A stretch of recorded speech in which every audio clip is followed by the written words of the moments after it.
Bonjour à tous, aujourd'hui c'est le week-end, nous allons résumer les événements de la semaine prochaine de la série. Ici tout commence en avance avec le résumé détaillé et exhaustif de l'épisode 143 du 18 mai 2020. Mercredi, dans votre série quotidienne, alors que Tessier envisage de faire poursuivre à Mehdi sa scolarité par correspondance, Marianne Delcourt est porteuse d'une bonne nouvelle. Rose et Antoine font un stage d'immersion en cuisine, et Salomé réalise que sa mère est sous l'emprise de son mari.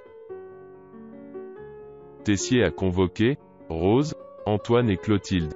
Il est mécontent de la proposition de Rose concernant la plaquette pour la présentation de l'Institut aux futurs élèves. Il reproche à Rose de ne pas avoir su vendre la plus grande école de cuisine.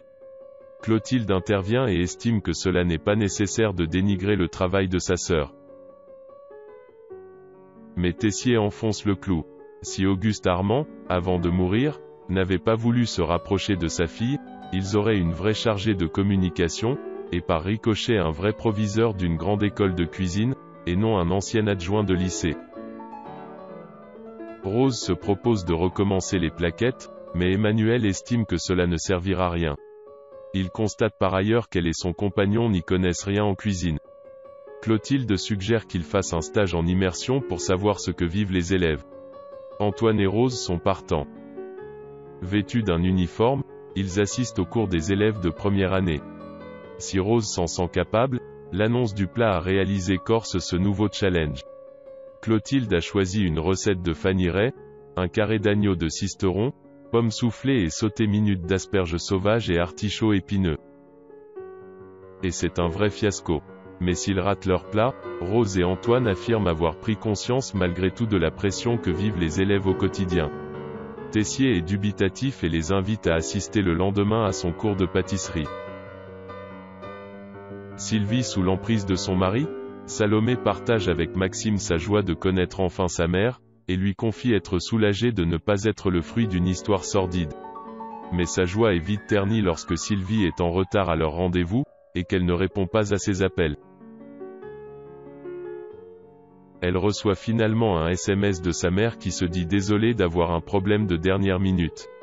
Salomé se demande si François, le mari de Sylvie, ne l'empêche pas de venir la voir. Elle craint qu'elle ne l'abandonne une deuxième fois à cause de lui. Maxime lui conseille d'en toucher deux mots à Laetitia, car c'est la seule qu'il connaît la situation entre Sylvie et son mari. Laetitia raconte à sa demi-sœur que François est un manipulateur, qui passe son temps à souffler le chaud et le froid. Salomé fait aussitôt un parallèle entre le père de Laetitia et Louis. Sylvie retrouve plus tard Salomé à l'institut. Elle lui explique avoir dû annuler leur rendez-vous, car son mari est rentré manger au dernier moment, et elle devait être là. Par ailleurs, elle ne peut pas rester longtemps, car elle doit être rentrée avant qu'il n'arrive.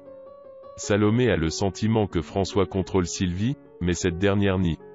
Elle dépeint son mari comme étant quelqu'un de drôle, et de très intelligent.